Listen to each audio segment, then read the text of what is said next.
Saya langsung teringat pada Meizu M3 Note saat pertama kali melihat kotak kemasan dari Meizu U20 ini.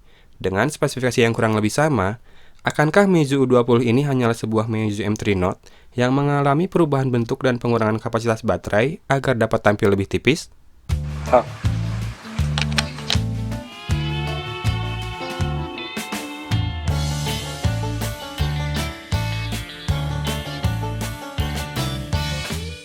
Alih-alih mengingatkan pada Meizu M3 Note, setelah saya pegang langsung, unit dari Meizu U20 ini malah membuat saya teringat pada OnePlus X. Kedua smartphone ini tampak hitam manis dan misterius, sama seperti Mbak Sinta Hawa dari X OnePlus Indonesia. Selain desainnya yang cantik dan minimalis, serta cukup tipis, bagian depan dan belakang Meizu U20 yang terbuat dari kaca ini sangat mudah meninggalkan bekas sidik jari. Dan ini akan jadi masalah yang membuat Anda dilema. Kenapa dilema? Karena kalau sisi depannya dibiarkan begitu saja, rentan noda minyak dan sidik jari.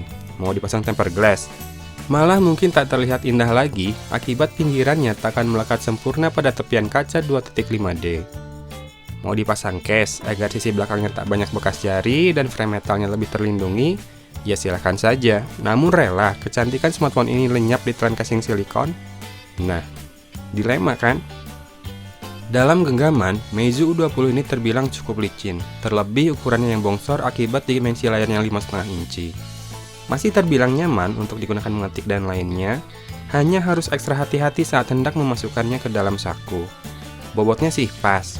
Overall, saya sangat menyukai penampilan dari Meizu U20, walau akan jauh lebih baik jika ukurannya hanya 5-5,2 inci saja.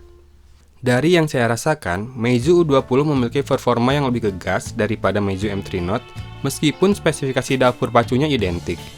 Urusan ketahanan baterai, saya merasa Meizu U20 mampu menyamai daya tahan baterai M3 Note dengan kapasitas yang terpaut cukup jauh, 3280 mAh melawan 4100 mAh. Bisa jadi, ada perbaikan dari sisi OS yang dihadirkan Meizu pada Meizu 20 yang membawa Flyme OS versi 5.2.4.0 dengan berbasis Android 6.0 Marshmallow ini.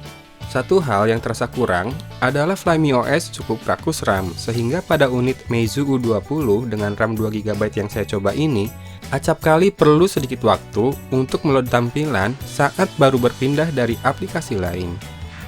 Selain itu sih, perpindahan antar aplikasi dan pergerakan elemen visual di layar terjadi dengan sangat lancar. Saat saya gunakan bermain game dengan grafis berat, bagian bodi belakang smartphone ini mulai terasa menghangat. Gameplaynya sendiri berlangsung dengan fluid dan smooth, enak untuk dinikmati. Terutama dengan layar berdimensi besar, kerapatan yang sudah tinggi berkat resolusinya yang Full HD 1080p, serta reproduksi warna yang juga sangat baik. Oh iya, sudut pandang layarnya pun sangat luas, bahkan dari sudut sangat sempit pun, warna aslinya masih terlihat. Dengan mode balance dan diisi penuh, baterainya selalu mampu menembus 24 jam, bahkan masih lanjut beberapa jam lagi sampai perlu diisi ulang. Namun, dalam mode performance, kadang sore hari pun smartphone ini sudah minta jajan. Kok jajan? Dicas! Fingerprint scanner dari Meizu U20 baru dapat beroperasi apabila layar sudah menyala. Untungnya, akurasi dan kecepatannya sangat baik sehingga kekurangan tadi bisa sedikit terobati. Gambar yang dihasilkan oleh kamera milik Meizu U20 memiliki saturasi yang natural. Sebagaimana smartphone Meizu lainnya yang pernah saya uji, fitur dari kamera Meizu U20 ini terbilang lengkap. Mode manual hadir di sana dengan pengaturan pada fokus, shutter speed atau exposure time, white balance, hingga ISO. Exposure time-nya ada pada range 1/5000 hingga 10 detik. Untuk kamera depannya, mode manual juga hadir meski tak selengkap kamera utama. Ada beberapa mode lain yang cukup berguna pada kamera dari Meizu U20 ini, antara lain Beauty, Panorama, Light Field, Slow Motion, Makro, hingga GIF mode.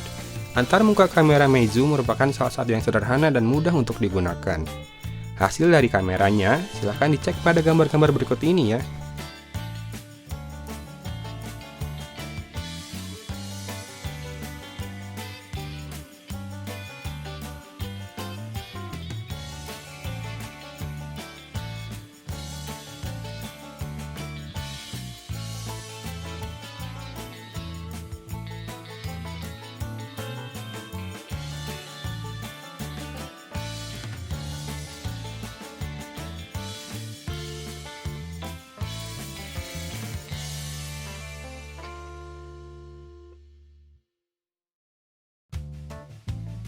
Berikut adalah informasi hardware dan benchmark pada Meizu U20.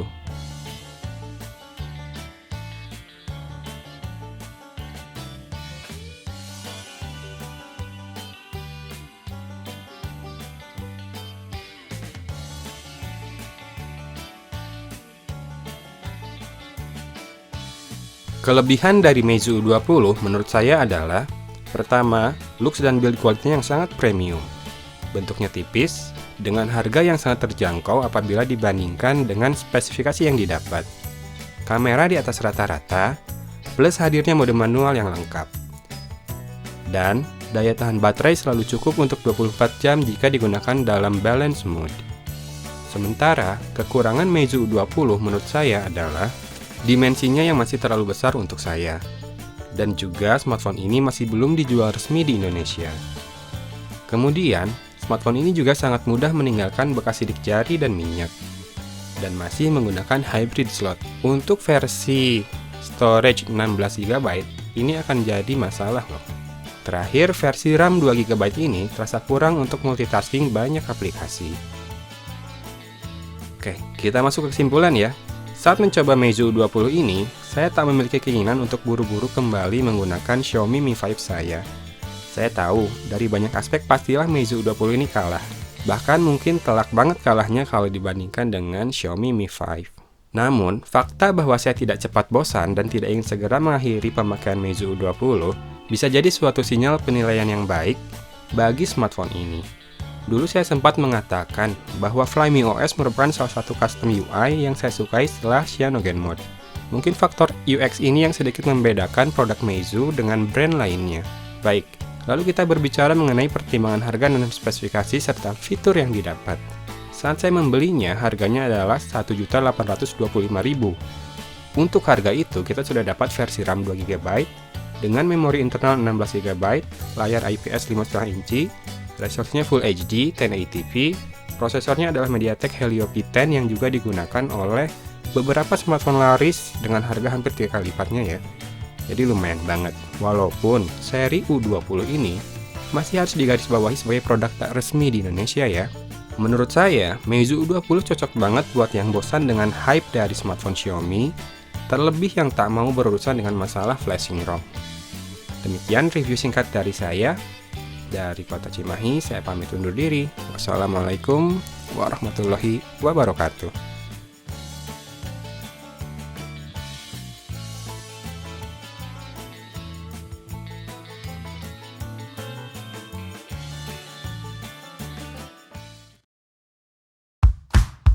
Kesulitan dalam mengelola tagihan pelanggan. Repot memastikan data pembayaran yang sudah masuk. Adanya biaya pengelolaan tagihan yang cukup besar, dan bisnis terganggu karena pelanggan sering telat membayar tagihan. Tinggalkan cara lama. Sekarang ada cara yang lebih cerdas, mudah, dan hemat dalam mengelola tagihan. Cukup klik smartbill.id. Ini adalah aplikasi untuk memudahkan Anda dalam membuat tagihan, mengelola informasi tagihan pelanggan, dan mengatur tampilan invoice sendiri. Jadi, proses pengelolaan tagihan bisa lebih efisien dan hemat. Pelanggan pun tidak akan pernah telat membayar tagihan sehingga bisnis bisa berjalan lancar. Karena di Smartbill, ada fitur untuk mengatur dan mengirim reminder secara otomatis. Pelanggan Anda tinggal membayar tagihan dimanapun dan kapanpun menggunakan aplikasi Paybill yang bisa diakses secara gratis. Anda cukup menunggu tagihan dibayarkan secara tepat waktu.